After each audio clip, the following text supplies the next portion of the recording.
أعوذ بالله من الشيطان الرجيم بسم الله الرحمن الرحيم واتل عليهم نبأ ابني آدم بالحق إذ قربا قربانا فتقبل من أحدهما ولم يتقبل من الآخر قال لأقتلنك قال إنما يتقبل الله من المتقين لئن بسطت إلي يدك لتقتلني ما أنا بباسط يدي إليك لأقتلك إني أخاف الله رب العالمين إني أريد أن تبوء بإثمي وإثمك فتكون من أصحاب النار وذلك جزاء الظالمين فطوعت له نفسه قتل أخيه فقتله فأصبح من الخاسرين فبعث الله غرابا يبحث في الأرض ليريه كيف يواري سوءة أخيه قال يا ويلتى أعجزت أن أكون مثل هذا الغراب فأواري سوءة أخي فأصبح من النادمين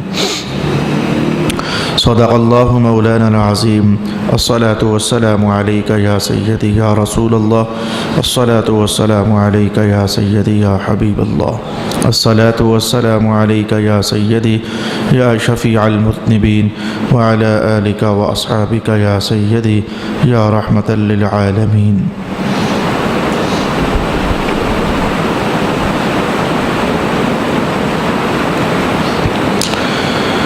اور اے محبوب آپ ان پر آدم کے دو بیٹوں کی خبر حق کے ساتھ تلاوت کیجیے۔ جب ان دونوں نے قربانی پیش کی تو ایک کی قربانی قبول کی گئی اور دوسرے کی قربانی قبول نہیں کی گئی۔ اس دوسرے نے کہا میں تجھ کو ضرور قتل کر دوں گا۔ اس نے کہا اللہ صرف متقین لوگوں سے قبول فرماتا ہے۔ اگر تو نے مجھے قتل کرنے کے لیے اپنا ہاتھ میری طرف بڑھایا تو میں تجھے قتل کرنے کے لیے اپنا ہاتھ تیری طرف بڑھانے والا نہیں ہوں۔ میں اللہ سے ڈرتا ہوں جو تمام جہانوں کا رب ہے۔ میں چاہتا ہوں کہ میرا اور تیرا گناہ تیرے ہی ذمہ ہو اور تو جہنمیوں میں سے ہو جائے، اور یہی ظالموں کی سزا ہے۔ تو اس نے اپنے بھائی کے قتل کا منصوبہ بنایا، سو اس کو قتل کر دیا اور وہ نقصان اٹھانے والوں میں سے ہو گیا۔ پھر اللہ نے ایک کوا بھیجا جو زمین کو رید رہا تھا تاکہ وہ اسے دکھائے کہ وہ کس طرح اپنے بھائی کی لاش چھپائے۔ اس نے کہا ہائے افسوس، میں اس کوے جیسا بھی نہ ہو سکا کہ اپنے بھائی کی لاش چھپا دیتا، پس وہ پچھتانے والوں میں سے ہو گیا۔ صدق اللہ مولانا العظیم۔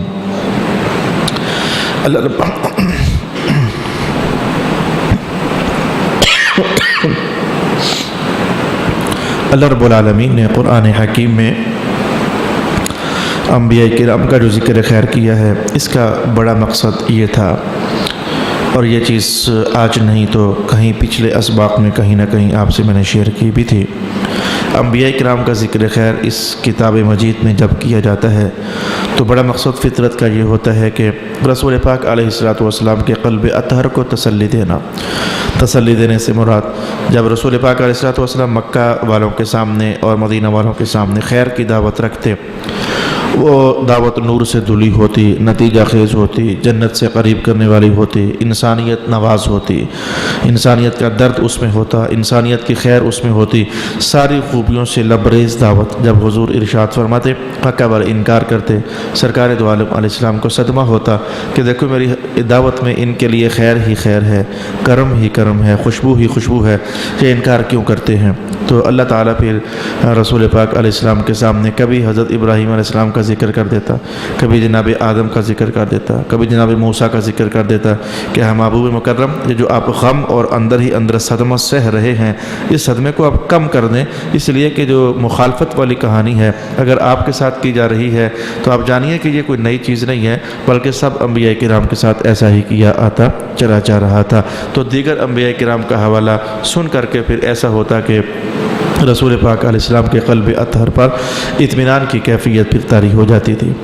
ایک بات، دوسری بات جس کا آج ہمارے ساتھ تعلق ہے، اللہ تعالیٰ جب پہلی اقوام کا ذکر ہمارے سامنے فرماتا ہے، قوم موسیٰ، قوم عیسیٰ، قوم ہود، قوم صالح، تو ان میں جہاں یہ مقاصد تو ہوتے ہی ہوتے ہیں جو میں نے ابھی آپ کے سامنے کہے کہ نبیوں کے مقابلے میں اقوام عالم کیا سے کیا کرتی رہتی ہیں، کوئی نئی چیز نہیں ہے، یہ مقاصد تو ہوتے ہی ہوتے ہیں۔ لگے ہاتھوں رب کائنات نے 5ویں سپارے میں ارشاد فرمایا، اے تمہارے لیے رسول اللہ کے لیے مقصد وہ تھا، لیکن ان اقوام کا ذکر ہمارے لیے کیا نتیجہ اپنے اندر رکھتا تھا؟ تو رب کریم نے ارشاد فرمایا یرید اللہ لیبین لکم وَيَهْدِيَكُمْ سُنَنَ الَّذِينَ مِن قَبْلِكُمْ وَيَتُوبَ عَلَيْكُمْ۔ اللہ تعالیٰ تمہارے لیے پہلے لوگوں کے قصے اور ان کی کہانیاں، ان کی سیرت بیان کرتا رہتا ہے تاکہ ان کے معاملات کو دیکھ کر تمہیں ہدایت نصیب ہو جائے۔ ہدایت نصیب ہونے کا معنی بھئی انہوں نے اس طرح کا جرم کیا تو تباہ ہو گئے، ہم اس طرح کا جرم کرنے سے بچ جائیں، اسی کا نام ہدایت ہے۔ انہوں نے یہ کمال اختیار کیا تو اللہ نے ان کو یہ برکت عطا فرمائی، ہم بھی وہ کمال اختیار کریں، اللہ تعالیٰ ہمیں بھی برکت عطا فرما دے، اسی شے کا نام ہدایت ہے۔ تو آج اسی سلسلے کی ایک کڑی آپ کے سامنے رکھی جا رہی ہے۔ حضرت آدم علیہ السلام کے 2 بیٹوں کا ذکر ہمارے سامنے کیا جا رہا ہے، کیونکہ اس کا تعلق ہمارے ساتھ ہے۔ اس واقعہ میں ہمارے لیے ہدایت کے بہت سارے رنگ موجود ہیں۔ آیتیں ہم پڑھتے چلے جاتے ہیں، ایک ایک آیت کو لیتے ہیں، دیکھتے ہیں کہ اصل قصہ کیا تھا، اس قصے سے پھر ہم اپنے لیے آج کی اس نشست میں کیا رحمت کما سکتے ہیں اور کیا خیر کما سکتے ہیں۔ ارشاد گرامی ہوا کہ اے محبوب، لوگوں پر آپ حضرت آدم علیہ السلام کے 2 بیٹوں کا قصہ حق کے ساتھ بیان فرمائیں۔ اچھا، وہ قصہ کیا تھا، اس کا اجمال مختصر، قرآن پاک نے تو بعض جملوں کو ٹچ دیا ہے، اس کا اختصار یہ تھا کہ جب آدم علیہ السلام دنیا میں تشریف فرما ہوئے اور جناب حوا بھی، تو اور تو انسان تھا ہی کوئی نہیں، بس یہ دونوں بزرگ، دونوں میاں بیوی، یہی 2 انسان تھے، تیسرا انسان تھا ہی کوئی نہیں۔ انسانوں کی نسل آگے بڑھنے کے لیے آپ کو پتہ ہے کہ انسانوں کی شادیاں ہوتی ہیں، میل اور فیمیل کی شادیاں ہوتی ہیں تو انسانی نسل آگے بڑھ جاتی ہے۔ اب جناب آدم اور جناب حوا کی شادی تھی، یہاں تک تو معاملہ ٹھیک تھا۔ اس کے بعد جو اللہ کی طرف سے مزید نسل انسانی کو بڑھانے کا طریقہ کار تھا وہ یہ تھا کہ اللہ تعالیٰ جناب حوا کو، یعنی ہماری اماں جان کو، ہر جنم میں اور ہر پریگننسی میں جوڑا عطا فرماتا ہوتا تھا، ایک بیٹا ہوتا تھا اور ایک بیٹی ہوتی تھی۔ یعنی اس سال جناب آدم علیہ السلام کے ہاں جناب حوا کے ہاں جب بچے پیدا ہوں گے، ایک بیٹا اور ایک بیٹی، اگلے سال پھر ایک بیٹا ایک بیٹی، اگلے سال پھر ایک بیٹا اور ایک بیٹی۔ اب یقیناً ایک ماں باپ کی اولاد ہیں سارے، بہن بھائی آپس میں لگتے ہیں، لیکن اس شریعت میں رب کریم نے اجازت رکھی تھی کہ بہن بھائی آپس میں شادی کر سکتے ہیں، لیکن وہ شادی ڈائریکٹ یوں نہیں کہ ایک ہی جنم میں جو جوٹا پیدا ہوا وہ آپس میں شادی کر لے، جی نہیں، اگلے جنم میں جو جوٹا پیدا ہوا وہ آپس میں شادی کر لے، جی نہیں، بلکہ کچھ فرق رکھنے کے لیے کچھ غیر ہو جائیں آپس میں، جیسے کہ ہم غیروں میں شادی کرتے ہیں، آپس میں کچھ غیر ہو جائے تو ہوتا یہ تھا کہ اس جنم کا لڑکا اور اگلے جنم کی لڑکی، یہ کراس شادی ہوتی، پھر کچھ تو غیر بن گئے ہیں نا، ٹھیک ہے بہن بھائی ہیں، لیکن ظاہر ہے کہ اس وقت انسانوں کی مجبوری تھی، اس کے سوا اور کوئی چارہ کار نہیں تھا۔ اس جنم کی لڑکی، اگلے جنم کا لڑکا، یہ 4 یعنی 2 بیٹے 2 بیٹیاں کی آپس میں کراس شادی وقت کے حساب سے ہو جاتی، پھر اگلے جنم میں پھر بیٹا بیٹی، اگلے جنم میں پھر بیٹا بیٹی، ادھر کا بیٹا ادھر کی بیٹی، ادھر کی بیٹی ادھر کا بیٹا، ایسے شادی ان کی آپس میں ہو جایا کرتی تھی، اور اس چیز کو رب کریم نے اس وقت مسلمانوں کے لیے جائز رکھا ہوا تھا۔ پھر ایک بار ایسا ہو گیا کہ اس جنم میں جناب آدم علیہ السلام کے ایک بیٹا اور جو بیٹی پیدا ہوئی، اور یہ دونوں کے دونوں جنت میں پیدا ہوا، یہ جوڑا جو ہے یہ جوڑا جنت میں پیدا ہوا۔ ایک روایت کے مطابق یہ کہا جاتا ہے، چلے جنت میں پیدا نہ بھی ہوا صحیح، دنیا میں آ کر ہی پیدا ہوا، دوسری تحقیق کے مطابق تو ادھر ایک تو قابیل نام کا بیٹا پیدا ہوا، اس کا نام قابیل رکھا گیا، اس کے ساتھ ایک بیٹی پیدا ہوئی جو اس کی بہن لگتی تھی۔ اگلا وقت آیا، اگلا سما، اگلے سمے کے اندر ایک اور بیٹا اور بیٹی پیدا ہوئی، اس بیٹے کا نام جناب آدم علیہ السلام نے حابیل رکھا، اور اس کے ساتھ جو ہمشیرہ پیدا ہوئی وہ ساتھ پیدا ہو گئی۔ وقت گزرا، جوانی کی طرف بڑھے تو اللہ کا حکم آیا، اب شادیاں ہونی تھی، تو جناب آدم علیہ السلام نے فرمایا اسی دستور الہی کے مطابق قابیل تیری اس بہن سے شادی نہیں ہوگی بلکہ حابیل کی بہن سے شادی ہوگی، کراس چلنا تھا۔ اچھا، حابیل سے کہا بیٹا تیری شادی اپنی ہی بہن کے ساتھ نہیں ہوگی بلکہ تیری شادی قابیل کے ساتھ پیدا ہونے والی بہن کے ساتھ کی جائے گی، ہماری شریعت کا حکم یہی ہے۔ اب حکم تو جاری ہو گیا، دستور الہی یہی تھا، لیکن ماجرا اندر کھاتے یہ ہو گیا، قابیل کے ساتھ پیدا ہونے والی بہن زیادہ خوبصورت تھی، انسانوں میں خوبصورت کم ہونا زیادہ ہونا یہ تو ہر جگہ چلتا ہے، قابیل کے ساتھ پیدا ہونے والی بہن زیادہ خوبصورت تھی، حابیل کے ساتھ پیدا ہونے والی بہن درجے میں اس سے ذرا کم تھی، تو قابیل کہنے لگا کہ ابا جی میں حابیل کی بہن سے شادی نہیں کروں گا، میں اپنی ہی بہن سے شادی کروں گا۔ وہ عورت کے حسن پر اس کا دل آ گیا اور کہنے لگا کہ میں اپنی ہی بہن سے شادی کروں گا۔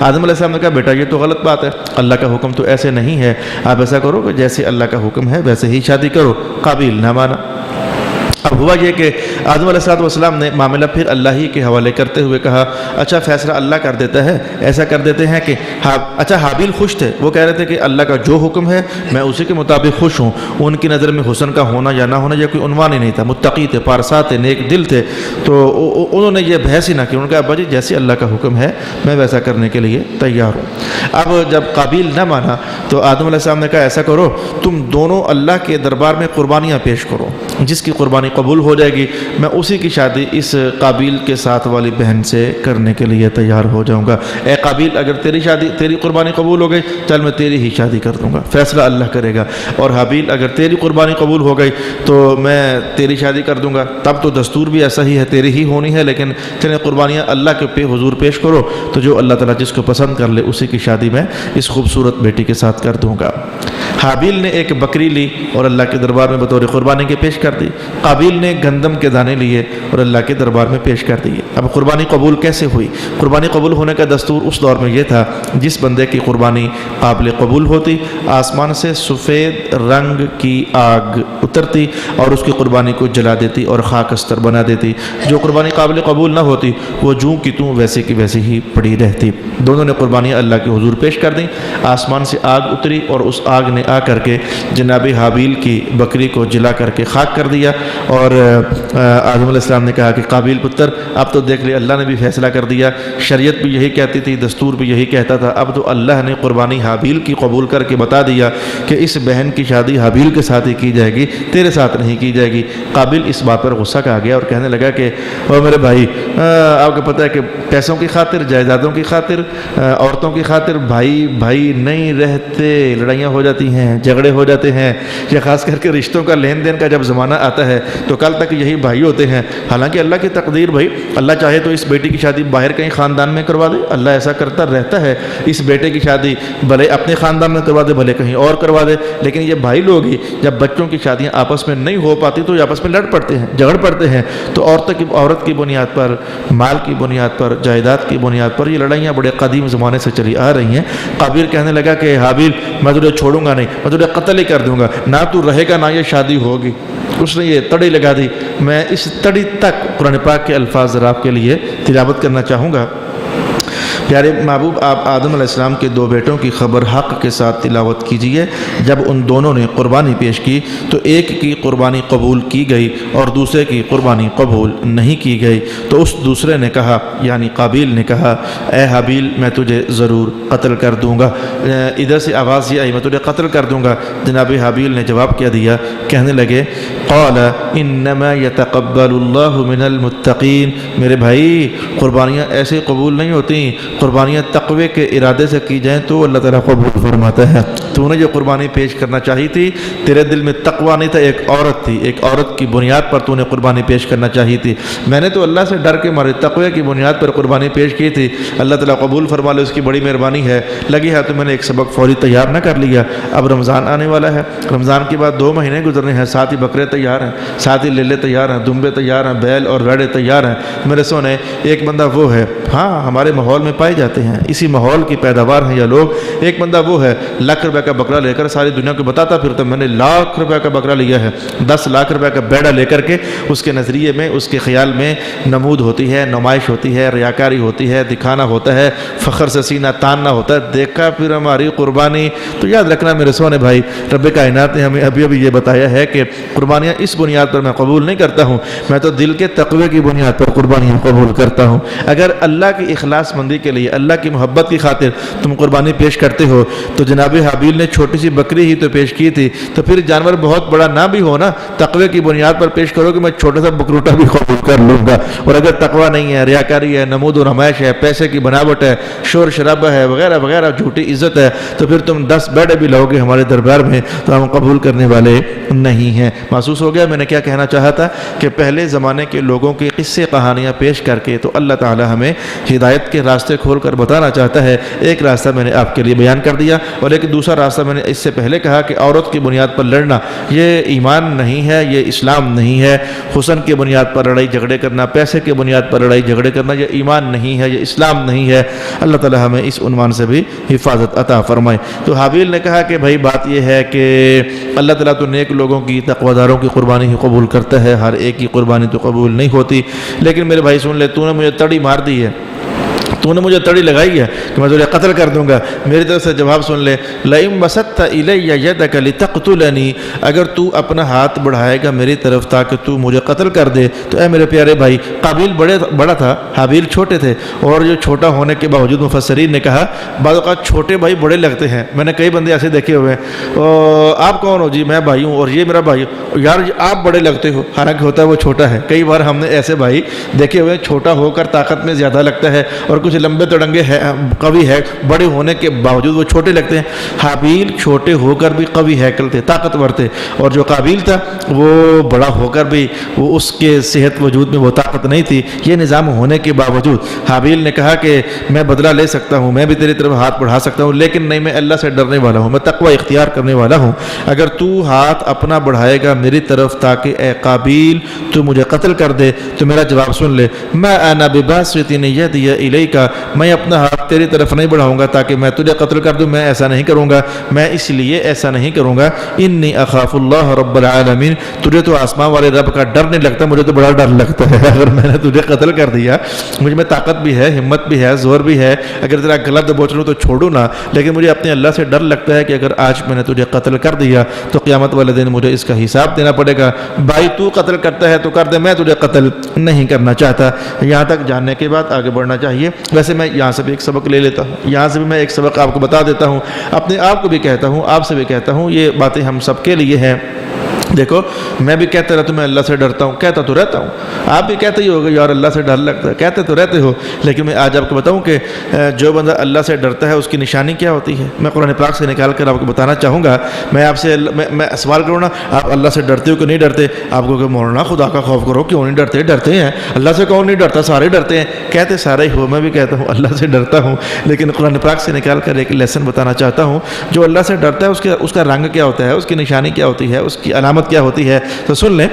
قابیل نے کہا میں تجھے مار دوں گا، حابیل نے کہا میں تو نہیں ماروں گا، یہ جرم میں تو نہیں کروں گا، مجھے ڈر لگتا ہے۔ تو اللہ سے ڈرنے والا پھر جرم میں ہاتھ نہیں مارا کرتا نا، میں نے کو یہ سبق بتا دیا نا، جس کو واقعی اللہ سے ڈر لگتا ہے تو پھر وہ جرم میں گناہ میں ہاتھ نہیں مارا کرتا۔ بندہ کہے بھی یہ مجھے اللہ سے بہت ڈر لگتا ہے، لیکن شام کو شراب پی رہا ہے، سویرے کڑیاں دیکھ رہا ہے، پرسوں چوریاں کر رہا ہے، آج کسی کا حق مار رہا ہے، کوئی نہ کوئی گناہ کر ہی رہا ہے، تو یہ سمجھو جھوٹ بول رہا ہے، یہ اللہ سے ڈر کوئی نہیں رہا۔ اللہ سے ڈرنے والوں کا تو انداز ہی یہ ہوتا ہے کہ وہ جس گناہ میں ہاتھ مارنے سے اللہ ناراض ہوتا ہے تو وہ اس گناہ میں ہاتھ مارتے ہی نہیں ہے۔ یہی نشانی ہوتی ہے کہ واقعی اللہ سے ڈرنے والے ہوتے ہیں۔ یہ اس واقعے سے میں نے تیسرا یا چوتھا سبق آپ کی خدمت میں بیان کر دیا۔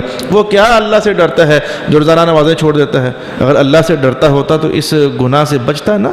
وہ کیا اللہ سے ڈرتا ہے جو کوئی نہ کوئی خلاف شریعت کام کرتا ہی رہتا ہے؟ اگر ڈرتا ہوتا تو وہ یہ کام چھوڑ نہ دیتا۔ میں کہوں گا وہ کیا اللہ سے ڈرتا جسے رسول اللہ علیہ السلام کی سنتوں کا احساس ہی نہیں ہے، پرواہ ہی نہیں ہے۔ اگر اللہ سے ڈرتا ہوتا تو وہ حضور کی سنتوں کا احترام نہ کرتا، حضور کی سنت کو اپنے سینے سے نہ لگاتا۔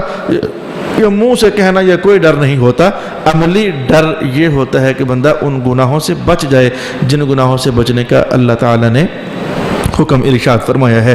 اس کے بعد جناب حابیل نے کہا انی اريد ان تبوء باثمی واثمک فتكون من اصحاب النار وذلك جزاء الظالمین۔ جناب حابیل نے ایک بات کہی ہے، وہ ایک دم سے سمجھنا تھا مشکل سی محسوس ہوتی ہے۔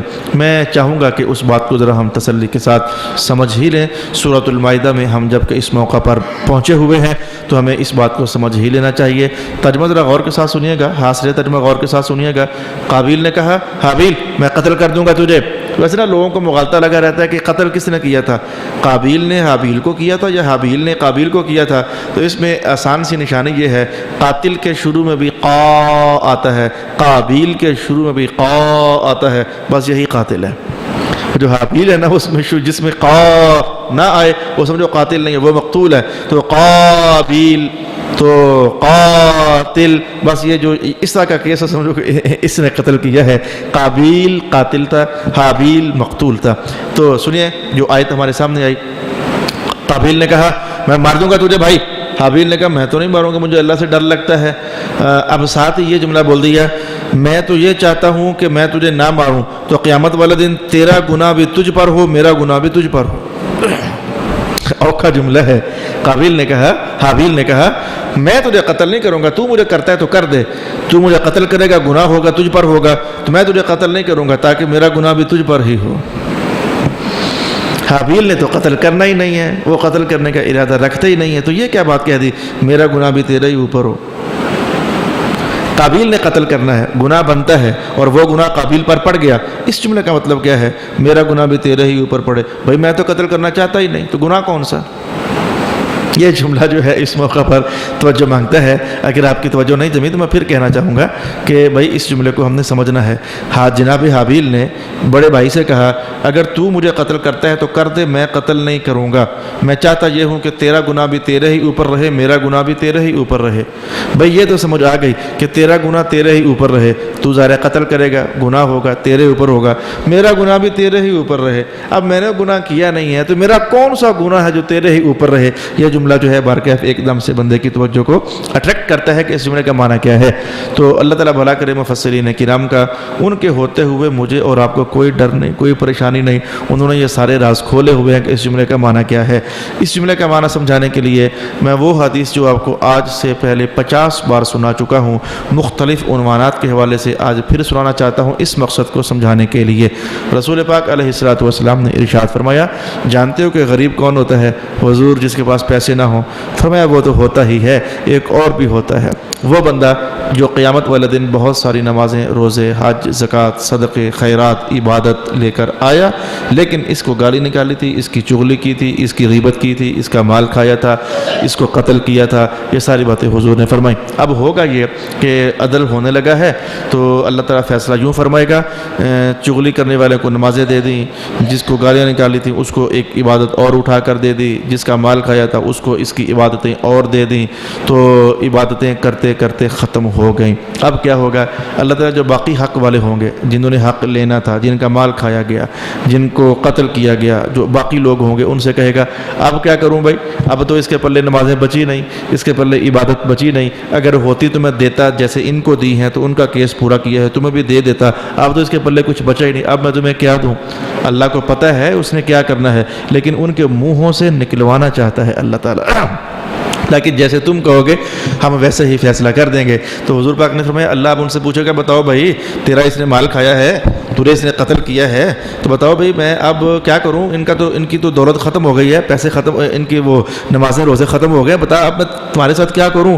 وہ آگے سے جواب دیں گے اے میرے اللہ تعالیٰ ایسا کر کہ اس نے مجھے قتل کیا تھا، اس نے ہمارا مال کھایا تھا، تو ایسا کر اس کے پاس اگر نیکیاں نہیں نہ رہیں تو ایسا کر دے ہمارے گناہ اٹھا کر اس پر ڈال دے، ہمارا پار تو ہلکا ہو جائے گا نا، ہم تو دوزخ میں جاتے جاتے بچ جائیں گے نا، ہمارے گناہ اٹھا کر اس پر ڈال دے. اللہ تعالیٰ ایسا ہی کر دے گا، ان کے گناہوں کو اٹھا کر اس پر ڈال دے گا. اب سمجھو قیامت والے دن قابیل اور حابیل اللہ کے دربار میں پیش ہو گئے. قابیل نے جو قتل کیا ہوا تھا وہ گناہ تو اس پر پڑ ہی گیا، لیکن قتل اتنا بڑا گناہ ہے، اتنا بڑا گناہ ہے، اتنا بڑا گناہ ہے. اگلا سبق آج نہیں، اگلے سبق میں بات آئے گی. جس نے ایک بندے کو قتل کیا سمجھو اس نے سب انسانوں کو قتل کر دیا، اتنا بڑا گناہ ہے. تو قابیل کے پلے جو نیکیاں ہوں گی وہ ساری کی ساری حابیل لے جائے گا، لیکن ابھی بھی کام پورا نہیں ہوگا. تو اللہ تعالیٰ اپنی شان کے مطابق حابیل اب بتانا کیا کریں، جو نیکیاں اس کی بنتی تھی وہ ساری میں تجھے دے چکا ہوں تجھے قتل کرنے کی وجہ سے، لیکن جرم اس سے بھی بڑا ہے، بدلہ اور بنتا ہے تیرا، اور بھی بنتا ہے. اب کیا کروں؟ پلے اس کے کچھ بچا ہی نہیں ہے. جنابی حابیل کہیں گے اے اللہ اگر میری کوئی غلطی شلطی کو گناہ بنتا ہے تو وہ اٹھا کر اس پر ڈال دے. تو ہو گیا نا پھر کہ تیرا گناہ بھی تجھ پر رہے، میرا گناہ بھی تجھ پر ہو جائے. یعنی یہ کہانی ہے جو کہ حابیل عرض کر رہے ہیں کہ قابیل اگر تو مجھے قتل کر دے گا میں قتل نہیں کروں گا، اس لیے میں تو یہ چاہتا ہوں کہ تیرا گناہ بھی تجھ ہی پر پڑ جائے، اور میرا گناہ اگر کوئی ہے تو قیامت والے دن جب عدل چلے گا تو اللہ تعالیٰ وہ بھی اٹھا کر تیرے ہی پر لے ڈال دے، میں جنت میں چلا جاؤں، میں دوزخ سے کم از کم اپنے آپ کو بچا سکوں. وَذَلِكَ جَزَاءُ الظَّالِمِينَ، یہ ہے ظالم لوگوں کی جزا. اس کے بعد ماجرا یہ ہو گیا، بحث مباحثہ آپس میں ہو گیا. اب کے بعد قابیل موقع کی تاڑ میں رہنے لگ گیا کہ بھائی کو قتل کرنا ہے تو کیسے قتل کروں. عجیب ماجرا پیش آیا. قتل کرنا، یہ کوئی پہلا انسان تھا جس نے قتل ہونا تھا، اس سے پہلے کبھی کوئی قتل ہوا نہیں تھا. اب قابیل کو یہ سمجھ نہیں آ رہی تھی قتل کرتے کیسے ہیں. ظاہر ہے کہ تب کوئی پستول شستول تو ہوتے نہیں تھے، گولی مار کر قتل کر دو. اس کو یہ پتہ نہیں چل رہا تھا قتل کرتے کیسے ہیں.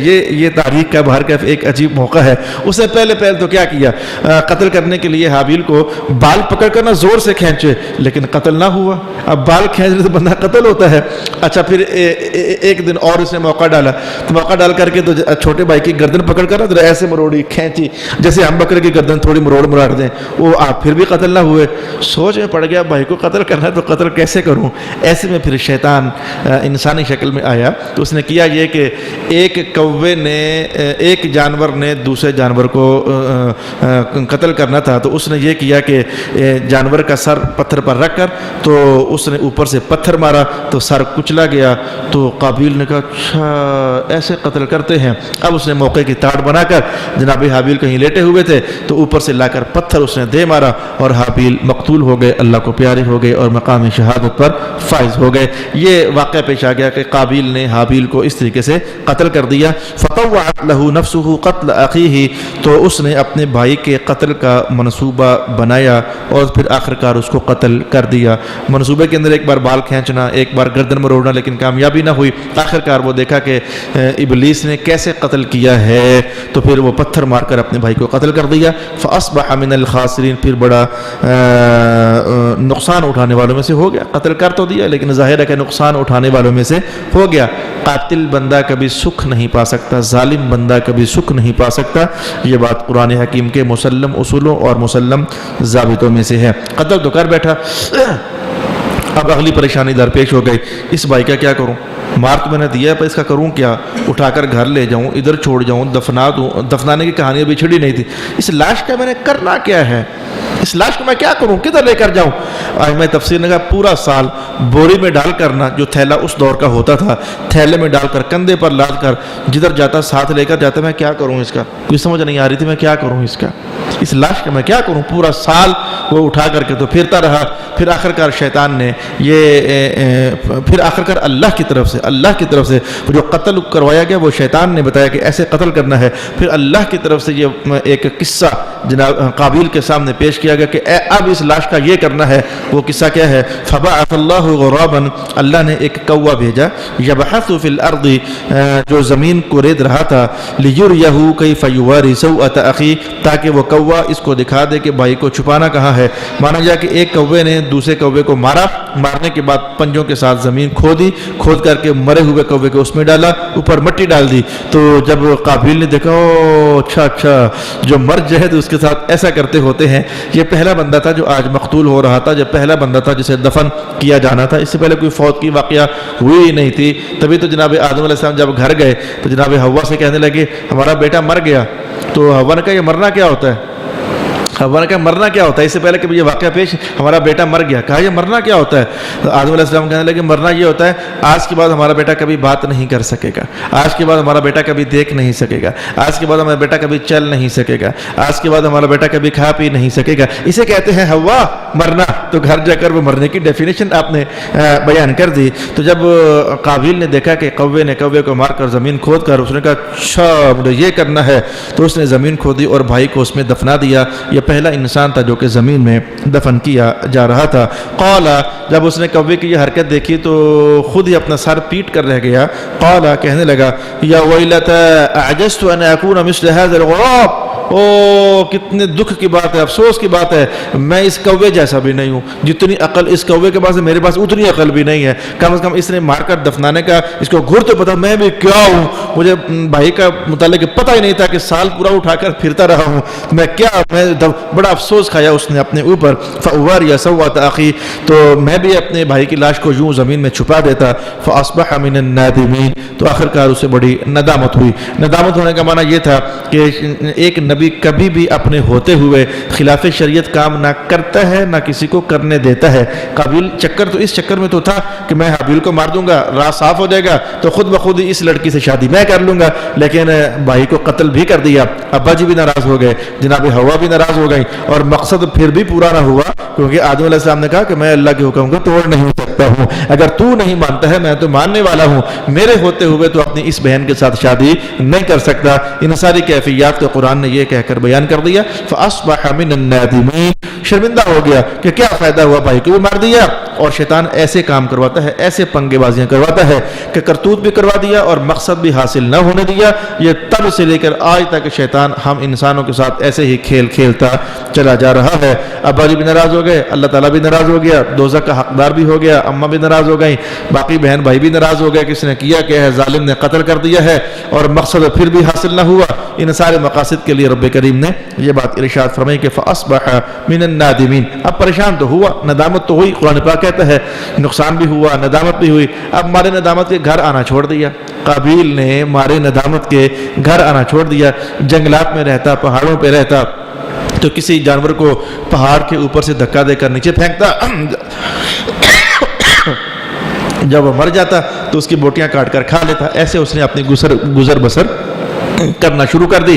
پھر آخر ایک دن ایسا بھی آ گیا, کل تک یہ اور جانوروں کو بلندی سے دھکا دے کر نیچے گرایا کرتا تھا, آج پہاڑ کی چوٹی کے قریب کھڑے ایک بیل نے زور سے مارا جو سنگ اس کو, تو یہ لڑکھڑا گیا اور یہ اپنے آپ کو سنبھالا نہ دے سکا. تو قابیل پہاڑ کی چوٹی سے بیل کا سنگ کھا کر جو نیچے گرا تو نیچے پہنچا تو اس کا کام تمام ہو گیا. ایسے ان دو بیٹوں کا قصہ قرآن حکیم نے ہمارے سامنے رکھا ہے. اس قصے کو سننے کے بعد ثواب ہوا, اجر ہوا, لیکن اس کے جو روحانی مقاصد تھے, جو تربیت کے مقاصد تھے, جن میں سے بعض کا میں نے آپ کی خدمت میں اشارہ بھی کیا ہے, اللہ رب العالمین کے حضور دعا کرتے ہیں کہ اللہ تعالیٰ وہ روحانی مقاصد ہمیں عطا فرما دے, وہ تربیت کے مقاصد ہمیں عطا فرما دے. وآخر دعوانا ان الحمد للہ رب العالمین.